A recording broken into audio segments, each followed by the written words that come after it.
Assalamu alaikum. Myself Zunaira Rajput. Welcome to Learners Academy. Today is our 8th lecture on happiness and well-being. सबसे पहले जो इसके की points हैं वो मैं आपको बताती चलूँ कि आज हम लोगों ने किस पे बात करनी है। सबसे पहले फर्स्ट वन है describe age old and definition of happiness के जो सी हमने डिफ़ाइन ये करना है कि हमारी जो एज है वो ओल्ड एज है या जो भी वो मैटर करती है हैप्पीनेस के लिए कि नहीं। सेकंड वन है describe 21st century definition happiness के 21st सेंचुरी में कौन सी हैप्पीनेस पर कौन सी डेफिनेशन की गई है या 21st सेंचुरी में हैप्पीनेस को किस तरह से डिफ़ाइन किया गया वो हमने करना है। तो चलते हैं, मार्क स्टार्ट करते हैं लेक्चर।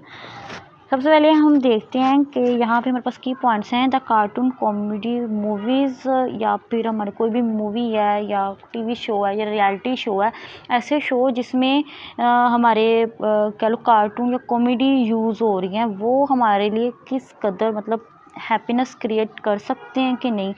कि अगर हम कोई भी ऐसे कार्टून देख रहे हैं कॉमेडी देख रहे हैं तो क्या अगर हम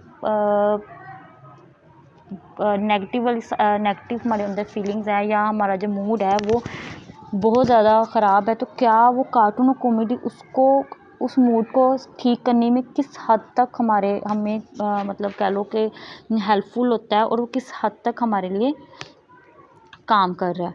अक्सर देखा जाता है कि जो कार्टून और कॉमेडी मूवीज़ है वो 99% लोगों को अगर तो वो उसमें इंटरेस्ट डेवलप हो जाता है तो वो उनको हैप्पी करने में हेल्पफुल साबित हो जाता है। तो यहाँ पे ये रिसर्च की गई थी कि जो स्केल पिछले लेक्चर में मैं आपको बता चुकी हूँ जिसमें पैनस स्केल था, जिसमें हम क्या करते थे कि किसी का इमोशंस चेक करने होते थे वो यूज़ करते थे। तो ऐसी सबसे पहले लोगों को रिसर्च की कि लोगों को सबसे पहले ऐसी मूवी दिखाई गई जिसमें कॉमेडी कार्टून वगैरह ऐसी शामिल थे, उनको सबसे पहले वो दिखाएगी। दिखाने के फ़ौरन बाद उन लोगों से वो क्वेश्चन ऐड जो था वो फिलअप करवाया गया। तो एक दूसरी साइड पे ये किया गया कि ऐसी मूवी दिखाएगी जिसके अंदर जो कह लो सैड स्टोरी थी, उसके बाद वो क्वेश्चन ऐड फिलअप करवाया गया। तो रिज़ल्ट दोनों के रिज़ल्ट में ज़मीन और आसमान का फ़र्क था कि जो ऐसे जिन लोगों ने कॉमेडी देखने के बाद अपना क्वेश्चन आर फिल किया था उनकी इमोशंस और थे, और वही लोग जिन्होंने ऐसी मूवी देखी जिसमें वो सैड स्टोरी थी या कुछ भी था, उनके बाद उनका जो मूड था वो बिल्कुल ही टोटली चेंज था। कि यहाँ पे ये कि हमारा जो इन्वायरमेंट है, हम जिस इन्वायरमेंट में रहते हैं वो बहुत ज़्यादा मैटर करता है हमारे मूड पे, हमारी हैप्पीनेस पे, कि हम हैप्पी हैं कि नहीं, ये हमारे इन्वायरमेंट पे भी बहुत ज़्यादा इफ़ेक्ट होता है। अगर हमारे सामने कह लो कि कोई हादसा हो गया है हमारे, तो ऑटोमेटिकली क्या होगा कि हमारे जो इमोशंस होंगी वो चेंज होंगे और हमारी हैप्पीनेस पे उसका बहुत ज़्यादा जो कहला है वो जो सा वो बहुत ज़्यादा इफ़ेक्ट होगा।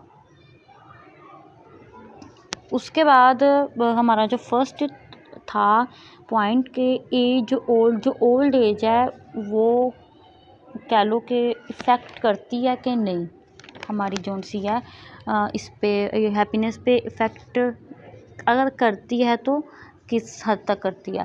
यहाँ पे उन्होंने एज और डेफिनेशन ऑफ हैप्पीनेस की इन्होंने इनको ग्रुप्स में कह लो कि डिवाइड किया होगा। सबसे पहले गोल सेटिस्फेक्शन थीरीज़ हैं, जिसके बाद प्रोसेस है, जेनेटिक है, ठीक है। अगर हम गोल सेटिस्फेक्शन थीरीज़ की तरफ देखें तो इसमें उन्होंने सिगमंड फ्राइड की मिसाल दी हुई है कि happiness as satisfaction makes happiness a target of our psychological pursuit कि हमारी हैप्पीनेस जो उनसे हमारी सेटिस्फेक्शन के बाद ही हमें मिलती है। एक काम है जो हमें सेटिस्फाइड कर रहा है कि ऐसा गोल जिससे हमें सेटिस्फेक्शन मिल रही है, हमने एक गोल अपनी लाइफ में एक सेट किया हुआ है, वो अगर हम अचीव कर लेते हैं तो उसके बाद हमें जो उनसे सेटिस्फेक्शन मिलती है उससे हमारी जो उनसे हैप्पीनेस होती है वो कह लो कि वो डिवेल्प होती है। इससे क्या होता है कि जैसे ही हमारी सेटिस्फेक्शन हमें मिलेगी, हमें हैप्पीनेस होगी, हमारे ऑटोमेटिकली हमारी जो फिज़िकल हमारी साइकोलॉजिकल चेंजेस हैं वो भी हमारे अंदर डिवेल्प होंगी। और साइकोलॉजिकल चेंज जैसे ही डिवेल्प होंगी हमारे अंदर, हमारी फिज़िकल जोन से होती है, इसका असर भी इस पर बहुत ज़्यादा आता है। और हमारा मूड फ्रेश होगा। जब हमारा मूड फ्रेश होगा, हम नींद अच्छे से लेंगे, हमारी नींद अच्छे से आएगी। जैसे ही नींद अच्छे से आएगी तो ऑटोमेटिकली कह लो कि हमारी जितनी भी बॉडी फंक्शंस हैं, जो रूटीन में जितने भी काम हैं, वो हम अच्छे से जो उनसे सरअंजाम दे सकते हैं। उसके बाद है एक लाइफ स्केल बनाया था, the satisfaction with life scale 1985 में इसको इंट्रोड्यूस करवाया गया था।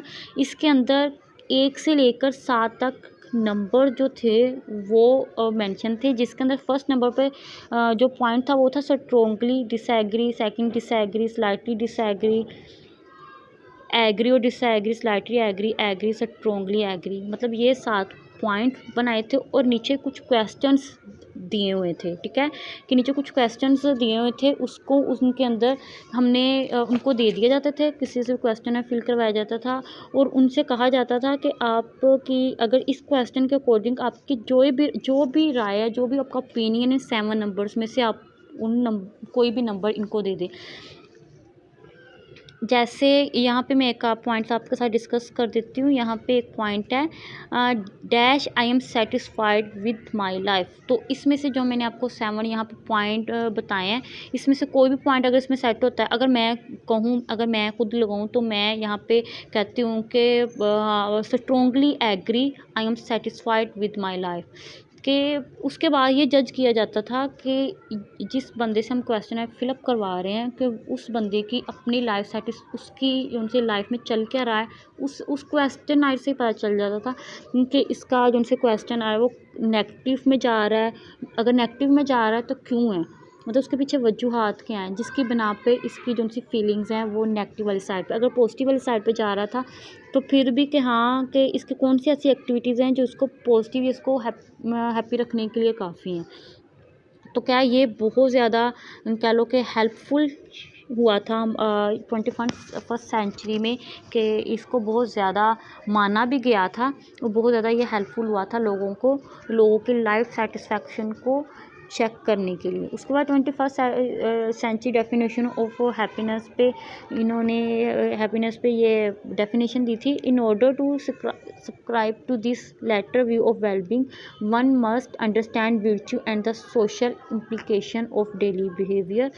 कि इन्होंने बहुत ज़्यादा जो उनकी डेफिनेशन थी हैप्पीनेस पे बहुत ज़्यादा आई, लेकिन सबसे जो मेन एक ही डेफिनेशन थी, अगर हमने अपनी हैप्पीनेस को कायम रखना है तो हमें ज़रूरत है कि हम खुद को सेटिस्फाइड करें। और ख़ुद को सेटिस्फाइड हमने कैसे करना है, वो हर बंदे की अपनी लाइफ गोल्स हैं। अगर तो वो उन गोल्स को अचीव कर लेता है तो वो फील करता है कि मैं सेटिस्फाइड हूँ। अगर तो वो गोल उसे अचीव नहीं कर पाता तो उसको फ़ील होता है कि मैं अपनी लाइफ से सेटिस्फाइड नहीं हूँ। और यहाँ से जोन सी है जो प्रॉब्लम्स हैं, जितनी भी साइकोलॉजिकल प्रॉब्लम्स हैं, वो यहाँ से डेवलप होना स्टार्ट हो जाती हैं। आज का जो लेक्चर है उसके जो हमारे की पॉइंट्स हैं वो कंप्लीट हो चुके हैं। तो आज का हमारा लेक्चर यहीं पे ख़त्म होता है। तो अल्लाह हाफिज़।